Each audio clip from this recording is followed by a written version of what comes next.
Hello, सुबह की नमस्ते, गुड मॉर्निंग, सत श्री अकाल, आदाब। गुड मॉर्निंग दोस्तों, मैं हरि वर्मा स्वागत करता हूं आपके अपने HN study hub YouTube channel पर।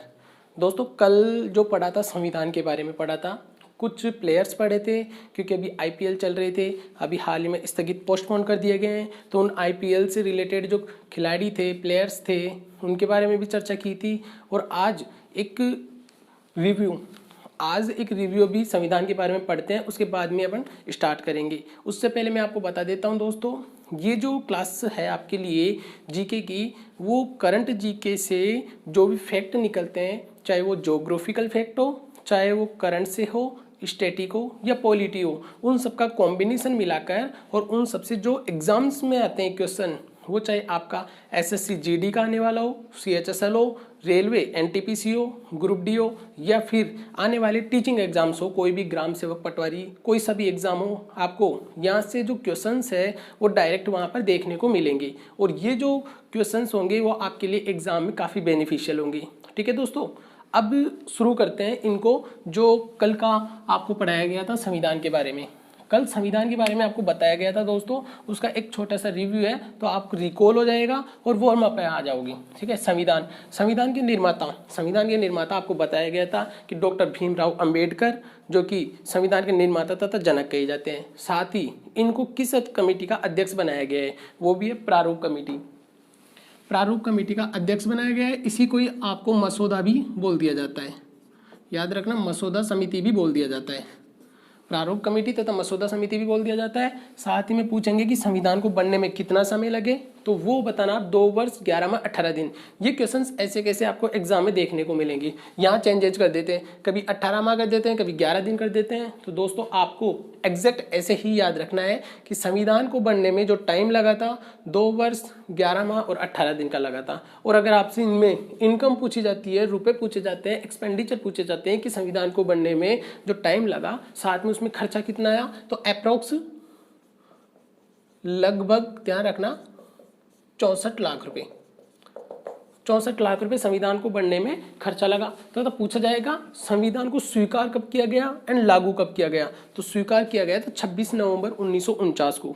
संविधान को स्वीकार किया गया था 26 नवंबर 1949 को, तथा लागू किया गया था 26 जनवरी 1950 को। लेकिन आपको दोस्तों ये भी याद रखना है कि संविधान की जो अंतिम बैठक हुई थी, वो हुई थी 24 जनवरी 1949 को, 24 जन 1949 को। उस समय जब संविधान की अंतिम बैठक 24 जनवरी 1949 को हुई थी, उस समय डॉक्टर राजेंद्र प्रसाद, जो भारत के पहले राष्ट्रपति थे, उनको राष्ट्रपति के रूप में चुना गया था। डॉक्टर राजेंद्र प्रसाद को राष्ट्रपति के रूप में कब चुना गया, संविधान की अंतिम बैठक में, जो कब हुई थी 24 जनवरी 1949 को। तथा साथ ही साथ दोस्तों, आपको पता है कोई भी प्रोग्राम होता है, जैसे कंपटीशंस के किसी भी एग्जाम्स होते हैं, तो उस एग्जाम्स की तैयारी करने के पहले उसकी तैयारी की जाती है, फिर एग्जाम दिया जाता है। ठीक है, उसी प्रकार जब संविधान लागू हुआ तो राष्ट्रगान वगैरह 26 जनवरी को जो प्रोग्राम होता था, तो उससे पहले राष्ट्रगान और राष्ट्रीय गीत, इन दोनों को तैयार किया गया। इसलिए जो संविधान लागू हुआ था वो तो 26 जनवरी 1950 को लागू हुआ था, लेकिन इससे पहले राष्ट्रीय गान और राष्ट्रीय गीत को अपनाया गया 24 जनवरी 1950 से 2 दिन पहले। 26 जनवरी 1950 से जस्ट 2 दिन पहले 24 जनवरी 1950 को राष्ट्रीय गान और राष्ट्रीय गीत को अपनाया गया था कि 26 जनवरी को फिर राष्ट्रीय गान जो गाया जाता है। ठीक है, उसमें साथ में याद रखना कि जो संविधान है उसमें अनुच्छेद कितने, 395 यानी 395 अनुच्छेद है, 22 भाग है और 12 अनुसूची है। ये अनुसूचियों में 11th और 12th याद रखना। 11th जो कि अनुसूची पंचायत समिति से आती है, और जो 12th आती है वो नगर पालिका से आती है। पंचायत समिति जो कि 73वें संविधान संशोधन, जबकि 74वें संविधान संशोधन में नगर पालिका आती है। ठीक है दोस्तों, ये वाला संविधान का एक वार्म अप था, इसको आप नोट डाउन कर लीजिए। अब पढ़ेंगे दोस्तों आज का जो मैटर है, जैसे आपको लिटिल गुरु ऐप, कल कंट्रीज बताई गई थी, उन्हीं कंट्रीज से, जो भारत के पड़ोसी देश थे, उन्हीं कंट्रीज से कुछ स्टैटिकल फैक्ट है वो पढ़ेंगे। साथ ही में उनसे कौन सी बॉर्डर लाइन होती है वो पढ़ेंगे। साथ में खेल से रिलेट पढ़ेंगे कि खेलों में अभी हाल ही में एशियन गेम्स थे जो आगे आने वाले 2022 में, 26 में, 28 में, ये कब कब होने वाले हैं। हर 4 साल बाद में एशियाई गेम्स होते हैं, उनके बारे में चर्चा करेंगे। ठीक है, पहले लिटिल गुरु ऐप ये याद रखना, लिटिल गुरु ऐप, लिटिल गुरु ऐप क्या है दोस्तों ये, और कौन सी कंट्री ने इसको लॉन्च किया है और किस लिए लॉन्च किया है। तो याद रखना ये जो लिटिल गुरु ऐप है ये एक संस्कृत पढ़ाने वाला ऐप है, ठीक है। और किसने, ये लिटिल गुरु ऐप, आपसे क्वेश्चन सीधे एग्जाम में यही पूछा जाएगा कि लिटिल गुरु ऐप कौन सी कंट्री ने लॉन्च किया है, कौन से देश ने लॉन्च किया है। तो दोस्तों याद रखना है कि आपको जो ये लॉन्च किया है वो बांग्लादेश ने किया है, ठीक है दोस्तों। ऐसे कैसे आपको याद रखना है कि ये लिटिल गुरु ऐप जो कि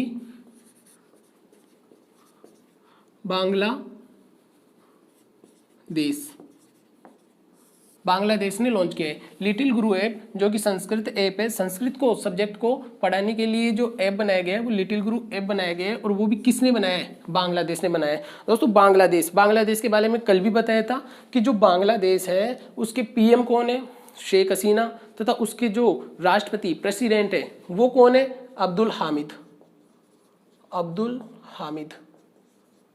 दोस्तों ये याद रखना, इसके प्रेसिडेंट याद रखना अब्दुल हामिद, तथा इसके जो प्राइम मिनिस्टर है वो याद रखना शेख हसीना। ये जो अब्दुल हामिद है प्रेसिडेंट है, याद रखना दोस्तों जो राष्ट्रपति होता है, प्रेसिडेंट होता है, उसका आर्टिकल 52, आर्टिकल क्या होता है 52, ठीक है। साथ ही में आपको ये भी बताया गया था कि ये जो बांग्लादेश है वो भारत से सबसे बड़ी बॉर्डर शेयर करता है, सबसे बड़ी बॉर्डर शेयर करता है। आपको बताया गया था कि जो बांग्लादेश है वो भारत से सबसे बड़ी बॉर्डर शेयर करता है, कितनी करता है, 4096 किलोमीटर, ठीक है। 4096 किलोमीटर जो भारत से सबसे बड़ी बॉर्डर शेयर करता है वो बांग्लादेश है। सबसे छोटी बॉर्डर कौन शेयर करता है, तो उसमें याद रखना अफगानिस्तान, सबसे छोटी बॉर्डर शेयर करता है वो है अफगानिस्तान। अब क्वेश्चन आपसे पूछा जाएगा कि जो सबसे बड़ी बॉर्डर शेयर करता है वो है बांग्लादेश, कितनी करता है 4096 किलोमीटर। सबसे छोटी बॉर्डर शेयर करता है वो कौन है, अफगानिस्तान। अफगानिस्तान के प्रेसिडेंट का नाम क्या है, अशरफ गानी, याद रखना दोस्तों इसका है अशरफ गानी। और आपसे ये भी पूछा जा सकता है, जो क्वेश्चन एग्जाम में बनता है और ये आएगा ही, अफगानिस्तान की पार्लियामेंट का नाम क्या है, ये क्वेश्चन आपको पूछा जाता है दोस्तों, अफगानिस्तान की पार्लियामेंट का नाम क्या है। तो याद रखना अफगानिस्तान की जो पार्लियामेंट है उसका नाम है शोरा, ऐसे ही याद रखना अफगानिस्तान की पार्लियामेंट का नाम क्या है, शोरा। और दोस्तों आपको ये भी याद होगा कि संसद, जब यहाँ पर पार्लियामेंट का नाम आया है तो इतना सा याद रखना दोस्तों, संसद में वो पावर होती है जो किसी भी राज्य को अलग कर सकती है, चेंज कर सकती है, नाम बदल सकती है, तथा साथ ही साथ किसी राज्य का 2 भाग कर सकती है। ये किसी के पास शक्ति नहीं होती, ना तो प्रेसिडेंट के पास होती है, ना ही आपके प्रधानमंत्री के पास होती है, ना ही सुप्रीम कोर्ट के पास होती है, ये ओनली संसद के पास होती है। आपसे क्वेश्चन पूछा जाएगा कि जैसे अभी हाल ही में तेलंगाना को अलग किया था 2 जून 2014 को, जब तेलंगाना अलग हुआ था हैदराबाद से, तो उसको अलग करने की जो पावर थी, शक्ति थी, वो किसके पास थी। तो आपको ऑप्शन में मिलेगा सुप्रीम कोर्ट के पास थी जिसका आर्टिकल 124 124 होता है, राष्ट्रपति के पास थी जिसका आर्टिकल 52 होता है, या फिर संसद के पास थी जिसका आर्टिकल कितना होता है 79 होता है। तो ये सब पूछे जाएंगे, तो आपको याद रखना है 79 जो आर्टिकल संसद का होता है उसके पास पावर होती है। साथ ही में एक और याद रखना कि इससे सरला, ये आप याद रखना, से हो जाएगा संसद आर्टिकल 79, रैसे राज्यसभा आर्टिकल 80 और लैसे लोकसभा जिसमें आर्टिकल 81। सरला याद रखना, जिसे से संसद 79, रैसे राज्यसभा जिसको बोला जाता है अपर हाउस 80, और ला से लोकसभा जिसमें आर्टिकल होता है 81 जो कि निम्न हाउस बोला जाता है, लोअर हाउस बोला जाता है, राज्यसभा को अपर हाउस बोला जाता है। और संसद में वो पावर होती है जो कि किसी राज्य की बॉर्डर को कम ज्यादा, राज्य को चेंज, राज्य का अलग भाग कर सकती है, ठीक है। ये याद रखना दोस्तों।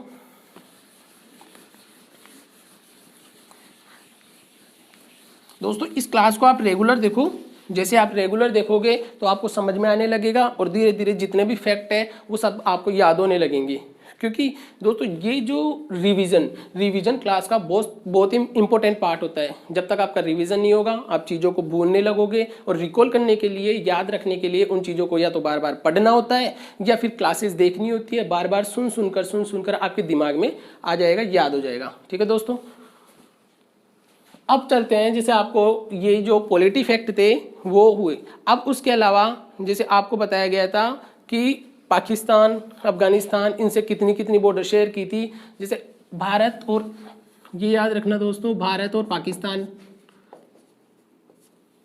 पाकिस्तान इसके बीच कौन सी, आपको दे दिया जाएगा कि जो इसमें लाइन है, लाइन ऑफ कंट्रोल है, वो भारत और पाकिस्तान के बीच में रेड क्लिफ रेखा है या डुरंड रेखा है या मैकमोहन रेखा है। तो ये सभी आपको एग्जाम्स में देखने को मिलते हैं, तो ये इंपॉर्टेंट है, तो ये आप नोट कर लीजिए। रेड क्लिफ, जो भारत और पाकिस्तान आपको पता है कि भारत से, ठीक है, 33 किलोमीटर 23 किलोमीटर बॉर्डर शेयर करता है। ठीक है, ये आपको पिछली क्लास में बताया गया था और बार बार रिवाइज कराएंगे, आपको याद भी हो जाएगा। पाकिस्तान जो कि भारत से 33 किलोमीटर 3323 किलोमीटर बॉर्डर शेयर करता है। भारत और पाकिस्तान जिसके बीच रेड क्लिफ रेखा खींची जाती है, और जो पाकिस्तान है, ठीक है, इसकी प्रधानमंत्री कौन है, प्राइम मिनिस्टर कौन है, इमरान खान, तथा राष्ट्रपति कौन है, आरिफ अलवी। पाकिस्तान की कैपिटल क्या है, इस्लामाबाद। ठीक है, याद रखना। वैसे आपको बोल दिया जाएगा भारत और चाइना, ये भी क्वेश्चन में आता है, इसको याद रखना, मैकमोहन रेखा। ठीक है दोस्तों, भारत और पाकिस्तान के बीच तो रेड क्लिफ रेखा आई थी, भारत और पाकिस्तान, उसके चाइना के बीच मैकमोहन रेखा आएगी। चाइना से पूछा जाएगा आपको चाइना की प्रीमियर लीग, चाइना के जो प्रीमियर लीग है वो कौन है, तो आपको याद रखना है ली किकियांग। लिख देता हूं यहां पर, ली किकियांग। ठीक है, ये याद रखना, ये आपको सीधे सीधे एग्जाम्स में ऐसे ही मिलेंगे। चाइना भारत से कितनी बॉर्डर शेयर करता है, ये भी मिलेगा, तथा साथ ही में चाइना की कैपिटल क्या है, ये याद रखना, बीजिंग। ये वही चाइना है जो अभी पूरे वर्ल्ड में महामारी फैला रखा है, कोविड-19, जो कि चाइना के वुहान से स्टार्ट हुई थी और अभी तक खत्म होने का नाम ही नहीं ले रही, और भारत में तो सबसे ज्यादा फैल रहा है। ठीक है, तो याद रखना, चाइना जिसकी कैपिटल बीजिंग है, और इस बीजिंग से याद रखना 2008 में जो समर ओलंपिक हुए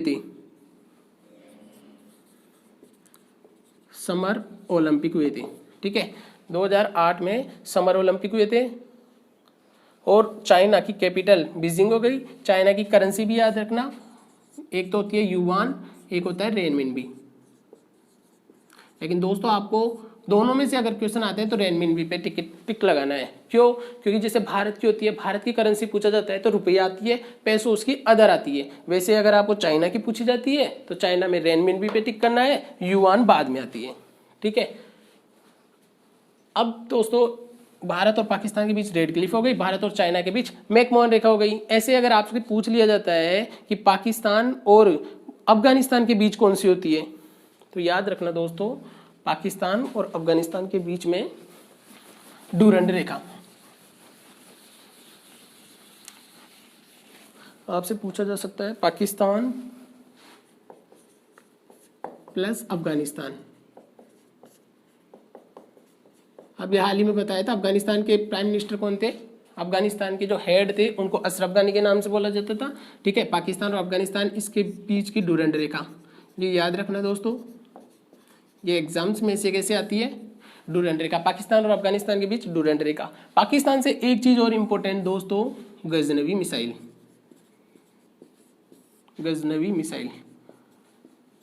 जैसे फ्रांस से भारत ने क्या लिया है, भारत ने फ्रांस से राफेल लिया है, वैसे ही आपसे पूछ लिया जाएगा जो गजनवी मिसाइल है ये कहाँ की है। गजनवी मिसाइल में आपको ऑप्शन दे दिया जाएगा, पाकिस्तान की है, अफगानिस्तान की है, ईरान की है, इराक की है। तो वहाँ पर आपको ये याद रखना है कि जो गजनवी मिसाइल है, जो कि कैसी मिसाइल है, सतह से सतह पर मार करने वाली, सतह से सतह पर मार करने वाली। इसकी रेंज कितनी है, 290 से 320 किलोमीटर। ये इसकी क्या है, रेंज है। 290 से 320 किलोमीटर इसकी रेंज है, याद रखना। और गजनवी मिसाइल किसकी है? पाकिस्तान की है। वही पाकिस्तान जिसके प्रधानमंत्री अभी हाल ही में क्या बताया था? इमरान खान, और राष्ट्रपति क्या थे? आरिफ अलवी। ठीक है दोस्तों। और इसके अलावा चाइना की मैकमोहन रेखा हो गई, पाकिस्तान की रेड क्लिफ हो गई, और अफगानिस्तान की और पाकिस्तान की डुरंड रेखा हो गई। ये भी बताया गया है कि जो अफगानिस्तान है उसकी संसद का नाम क्या था? शोरा। ये भी बताया गया है कि संसद के पास कौन कौन सी शक्तियां होती है, संसद का आर्टिकल कौन सा होता है। ये सब आप फैक्ट याद रखना। ठीक है दोस्तों। कल कुछ बताया गया था, जैसे आपको बताया गया था दीप्ति शर्मा क्रिकेट से, फिर उसके बाद बताया गया था कि जो कुछ खिलाड़ियों के नाम लिखे गए थे, पीवी सिंधु था, साइना नेहवाल थी जो कि बैडमिंटन से संबंधित थे, ये भी आपसे कुछ लिखा गया था। आज उनको ही आगे बढ़ाते हुए कुछ प्लेयर्स और हैं, उनके भी नाम लिखते हैं, क्योंकि वो प्लेयर्स दोस्तों आपके लिए बहुत ही इंपॉर्टेंट है। क्यों इंपॉर्टेंट है वो अभी देखते हैं, क्योंकि वो ऐसे प्लेयर हैं जिनको कहीं ना कहीं राजीव गांधी खेल रत्न पुरस्कार मिला गया है 2020 का, तथा साथ ही में अर्जुन अवार्ड भी मिला गया है, और उनके अलावा ध्यानचंद ट्रॉफी, ये काफ़ी अवार्ड है, उनकी भी एक क्लास लेंगे सारे अवार्ड्स की। लेकिन टुकड़ों में पहले याद करो, फिर जैसे जैसे टुकड़ों में याद हो जाएंगे तो उनको जो मर्ज कर देंगे और उनकी एक क्लास ले लेंगे, जो आपके पास प्रॉपर नोट्स भी बन जाएंगे और आपको सारे याद भी हो जाएंगे। एक साथ पढ़ने से दोस्तों याद नहीं होंगे, इसलिए टुकड़ों में पढ़ेंगे, याद करेंगे, उसके बाद में उनको रिवाइज करेंगे, रिकॉल करेंगे, बार बार पढ़ेंगे, बार बार सुनेंगे, और उसके बाद में फिर एक मर्ज क्लास लाएंगे, उसमें वो सारे एज इट इज नोट्स बन जाएंगे और याद भी हो जाएंगे। ठीक है दोस्तों। तो अब सबसे पहले लिखते हैं मोनिका बत्रा। मोनिका बत्रा हो गई, विनेश फोगाट, जैसे मोनिका बत्रा,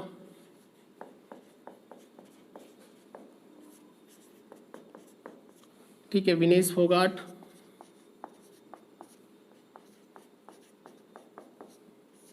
मोनिका बत्रा, विनेश फोगाट, मरियप्पन थंगावेलु, रोहित शर्मा, कौन कौन से हो गए? मोनिका बत्रा, विनेश फोगाट, मरियप्पन थंगावेलु, रोहित शर्मा, तथा इसके अलावा एक और है रानी रामपाल। रानी रामपाल दोस्तों 5 खिलाड़ी, मोनिका बत्रा, विनेश फोगाट, मरियप्पन थंगावेलु, उसके अलावा रोहित शर्मा और रानी रामपाल। आप बोलोगे कि सर ये जो खिलाड़ी है इनके अलावा और भी खिलाड़ी थे, लेकिन यही खिलाड़ी क्यों इंपॉर्टेंट है, इन्हीं खिलाड़ी का आप क्यों बता रहे हो? बिल्कुल सही बात है। लेकिन दोस्तों याद रखना कि ऐसे हर कोई खिलाड़ी ऐसे नहीं आते एग्जाम में पूछ के, जो या तो करंट से रिलेट हो, या उनको अभी हाल ही में कुछ ना कोई अवार्ड मिला हो, या फिर वो खिलाड़ी जिनको पहले से कोई नोबेल पुरस्कार मिल रखा हो, उन्हीं के बारे में भी चर्चा की जाती है, उन्हीं के बारे में एग्जाम्स में सीधे क्वेश्चन पूछे जाते हैं। और ये वो खिलाड़ियों के नाम है जिनसे एग्जाम में क्वेश्चन आ भी चुके हैं, और आगे आपके 3 से 4 महीने बाद में जो भी एग्जाम होगा, चाहे वो पटवार का हो, teaching exams, railway, NTPC, group D, CGL, CHSL, कोई से भी एग्जाम्स हो, आपको करंट यहीं से ही देखने को मिलेगा, साथ में पॉलिटिकल और स्टैटिक भी मिलेगा। ठीक है, देखते हैं। जैसे मोनिका बत्रा, मोनिका बत्रा किस खेल से संबंधित है? याद रखना दोस्तों, टेबल टेनिस, टेबल टेनिस। फिर पूछे जाएंगे विनेश फोगाट जो कि रेसलिंग, कुश्ती, बजरंग पूनिया वो भी इंपॉर्टेंट है, वो भी याद रखना, वो भी रेसलिंग कुश्ती से संबंधित है। और टेबल टेनिस से मोनिका बत्रा हो गई। साथ में ये टेबल टेनिस याद रखना दोस्तों, ये जो टेबल टेनिस है ये चाइना का नेशनल गेम है। किसका नेशनल गेम है? चाइना का नेशनल गेम है। मरियप्पन थंगावेलु ये कौन सी है? पैरा एथलीट, याद रखना मरियप्पन थंगावेलु जो कि पैरा एथलीट है। और रोहित शर्मा क्रिकेटर है, भारतीय टीम से खेलते हैं और ओपनर में आते हैं। रानी रामपाल हॉकी से संबंधित है। दोस्तों आपको ये याद रखना है, मोनिका बत्रा हो गई जो टेबल टेनिस से संबंधित है, और टेबल टेनिस जो कि चाइना का नेशनल गेम है। साथ में विनेश फोगाट जो कुश्ती से संबंधित है, साथ में बजरंग पूनिया भी कुश्ती रेसलिंग से संबंधित है। फिर मरियप्पन थंगावेलु जो कि पैरा एथलीट है, जो कि मणिपुर की रहने वाली है। याद रखना मरियप्पन थंगावेलु मणिपुर की रहने वाली है। वही मणिपुर जहाँ पर केबुल लामजाओ नेशनल पार्क है, भारत का इकलौता तैरता हुआ national park Keibul Lamjao national park है। मणिपुर की कैपिटल इम्फाल है। ठीक है।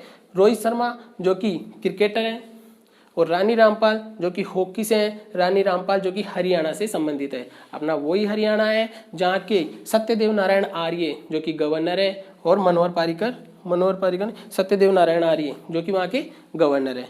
ठीक है, याद रखना। अब दोस्तों अब देखते हैं, इनको नोट डाउन कर लो।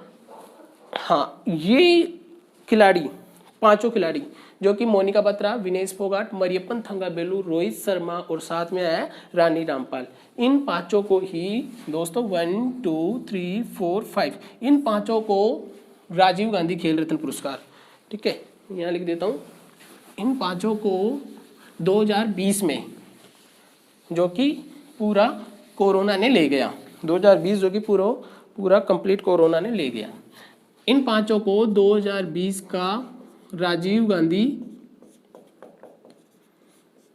खेल रत्न दिया गया था, ठीक है। अभी हाल ही में पांचों खिलाड़ियों को, मोनिका बत्रा थी जो टेबल टेनिस से संबंधित थी, तथा साथ ही में वो विनेश फोगाट था जो कि रेसलिंग कुश्ती से संबंधित था, रानी रामपाल थी हरियाणा से जो कि हॉकी से संबंधित थी, रोहित शर्मा हो गया क्रिकेटर था, मरियप्पन थंगावेलु जो मणिपुर की रहने वाली थी, पैरा एथलीट थी, उन पांचों को राजीव गांधी खेल रत्न पुरस्कार दिया गया था। इसलिए उनके इंपॉर्टेंट है आपको खेल याद रखना तथा नाम याद रखना और कौन से स्टेट्स हैं वो भी याद रखना। साथ में राजीव गांधी खेल रत्न के बारे में एक बार थोड़ा सा सुनिए कि राजीव गांधी खेल रत्न पुरस्कार आपको 1991 से 1992 को दिया गया था। राजीव गांधी खेल रत्न पुरस्कार जो कि फर्स्ट किसको दिया गया था, वो आपसे एग्जाम में पूछा जाता है कि राजीव गांधी खेल रत्न पुरस्कार फर्स्ट दिया गया था विश्वनाथ आनंद को। किसको दिया गया था दोस्तों, जो राजीव गांधी खेल रत्न पुरस्कार है वो फर्स्ट दिया गया था विश्वनाथ आनंद को, जो कि चेस प्लेयर है, ठीक है।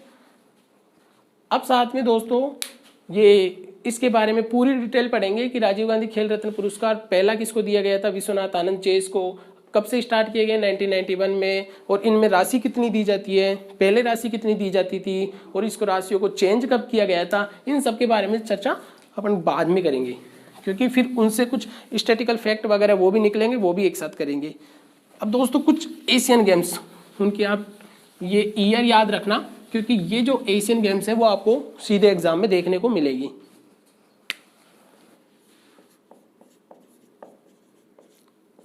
एशियन गेम्स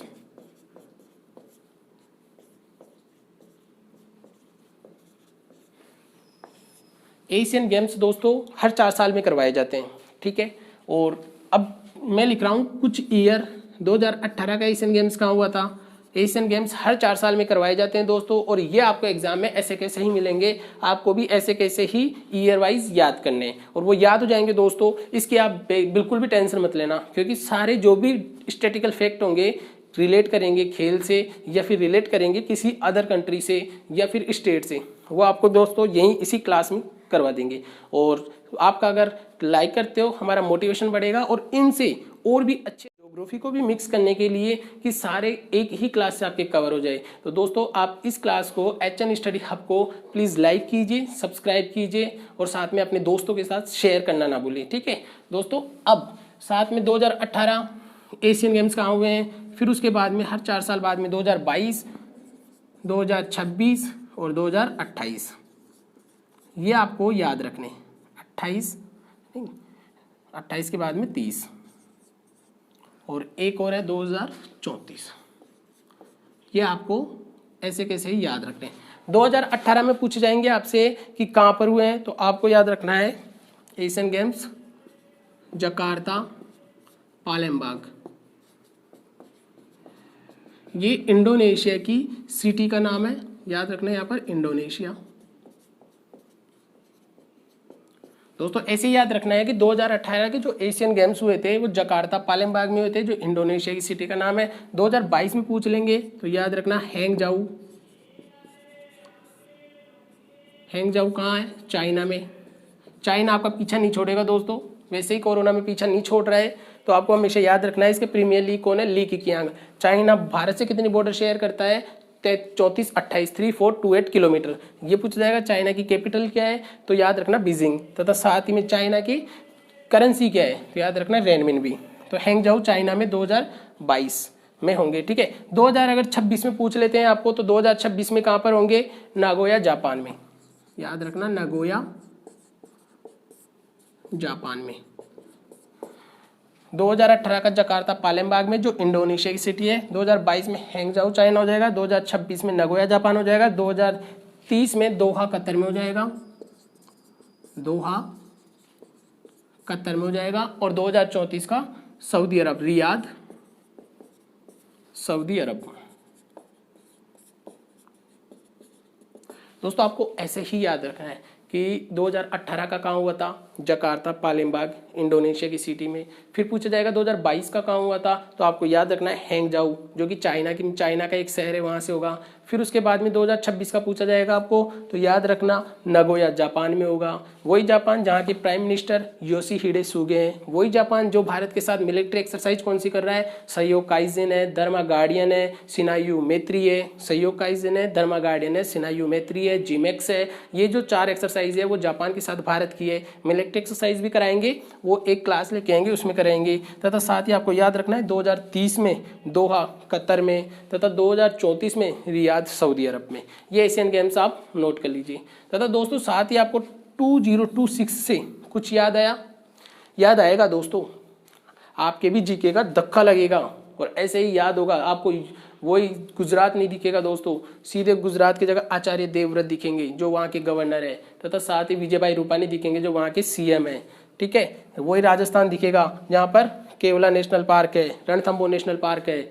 वही आपको गुजरात दिखेगा जहाँ पर गिर नेशनल पार्क है, वंसदा नेशनल पार्क है। सारे स्टैटिक फैक्ट भी आपको दिखने लगेंगे। ठीक है, लेकिन अभी के लिए याद रखना 2026 से कुछ याद आया। ये 2026 यानी 2026 जब विधानसभा सीट, ठीक है, लेजिस्लेटिव असेंबली, साथ में लोकसभा सीट, अपर हाउस तथा लोअर हाउस तथा जो अपर हाउस था राज्यसभा सीट, इनकी जो सीटें हैं, जैसे राज्यसभा सीट पर 233 प्लस 12 जो राष्ट्रपति द्वारा नॉमिनेट की जाती है, वैसे ही लोकसभा की जो सीटें हैं और लेजिस्लेटिव असेंबली की जो सीटें हैं। क्या दोस्तों पता है आपको कि जो ये सारी सीटें फिक्स है और कब तक फिक्स होने वाली है और क्यों फिक्स हुई है, इसकी भी चर्चा करेंगे। लेकिन अभी आप इतना सा ध्यान रखिए कि जो इसकी लेजिस्लेटिव असेंबली सीटें हैं, लोअर हाउस की सीट और अपर हाउस की जो सीटें हैं, वो 2026 तक के लिए फिक्स हो चुकी है। 2026 के तक कोई चेंजेस नहीं होगा इन सीटों में। फिर 2026 के बाद में आगे चेंजेस होता है या नहीं होता है वो फिर बात करेंगे, उसकी चर्चा करेंगे। लेकिन अभी तक के लिए 2026 तक ये फिक्स हो चुके हैं। ठीक है दोस्तों,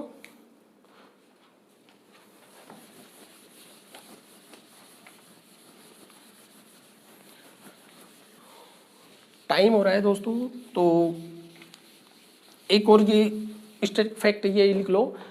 आपको ये भी कराया जाएगा कि दोस्तों शुरुआत में जो भारत में फर्स्ट टाइम होता है, आपको सबको पता है, इंपॉर्टेंट होता है। जैसे भारत के फर्स्ट प्रधानमंत्री कौन थे, पंडित जवाहरलाल नेहरू। लेकिन वर्तमान में कौन है, श्री नरेंद्र मोदी। कहाँ से संसदीय क्षेत्र है, क्योंकि आपको जो कैबिनेट मिनिस्टर्स है उनका संसदीय क्षेत्र कॉन्स्टिट्यूंसी एरिया भी पूछा जाता है।